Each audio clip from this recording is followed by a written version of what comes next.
ಸಮಸ್ಯೆ ಕೆಲವು ಜಟಿಲವಾಗಿರುವುದಿದ್ದಾವೆ, ಕೆಲವು ಬಗೆಹರಿಸೋದಕ್ಕೆ ಆಗುವಂತವಿದ್ದಾವೆ, ಕೆಲವು ಬಗೆಹರಿಸಲಿಕ್ಕೆ ಆಗದೇ ಇರುವಂತವು ಕೂಡ ಇದ್ದಾವೆ. ಆ ಎಲ್ಲಾ ರೀತಿಯ ಜನಗಳು ಕೂಡ ತಾವಿಲ್ಲಿ ಬಂದಿದ್ದೀರಾ, ಬಹಳ ಜನ ಬಂದಿದ್ದೀರಾ.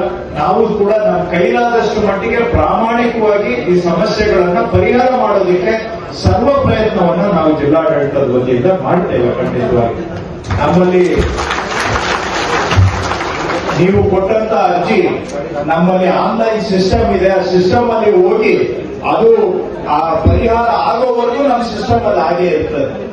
ಇವತ್ತು ನೀವು ಕೊಟ್ಟರು, ಇವತ್ತೇನಪ್ಪ ನಮ್ಗೆ ಉತ್ತರ ಸಿಗ್ಲಿಲ್ಲ ಅಂತ ನಿಮ್ಗೆ ಅನ್ನಿಸ್ಬಹುದು, ಆದ್ರೆ ನಮ್ಮ ಸಿಸ್ಟಮ್ ಅಲ್ಲಿ ಎಂಟರ್ ಆದ್ರೆ ಅದು ಫಾಲೋ ಅಪ್ ಆಗೋವರೆಗೂ ನಮ್ಮ ಸಿಸ್ಟಮ್ ಅಲ್ಲಿ ಇರ್ತದೆ.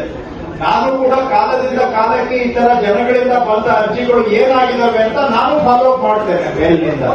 ಸೊ ಹಾಗಾಗಿ ಅದನ್ನು ಕೂಡ ಬರ್ತಾ ಇದೆ. ಯಾಕಂದ್ರೆ ಕೆಲವು ಕೆಲಸ ಸ್ಪಾಟ್ ಅಲ್ಲಿ ಆಗ್ಬಹುದು, ಆದ್ರೆ ಕೆಲವು ಕೆಲಸ ಹಿಂದ್ಗಡೆ ಆಗುವಂತಹದ್ದು ಹೆಚ್ಚು ಕೆಲಸಗಳು ಇರ್ತವೆ. ಹಿಂದ್ಗಡೆ ಆದಾಗ ಕಣ್ಣಿಗೆ ಕಾಣೋದು ಇಲ್ಲ ಒಂದೊಂದು ಬಾರಿ. ಸೊ ಹಾಗಾಗಿ ಆ ರೀತಿ ತಮ್ಗೆ ಅರ್ಥ ಆಗಲಿ ಅನ್ನೋ ಕಾರಣಕ್ಕೆ ನಾನು ಹೇಳ್ತಾ ಇದ್ದೆ. ಮತ್ತಷ್ಟು ಸುದ್ದಿಗಳಿಗಾಗಿ ನೋಡ್ತಾ ಇರಿ ಪಬ್ಲಿಕ್ ನ್ಯೂಸ್ 24x7. ಇದು ಸತ್ಯದ ಧ್ವನಿ.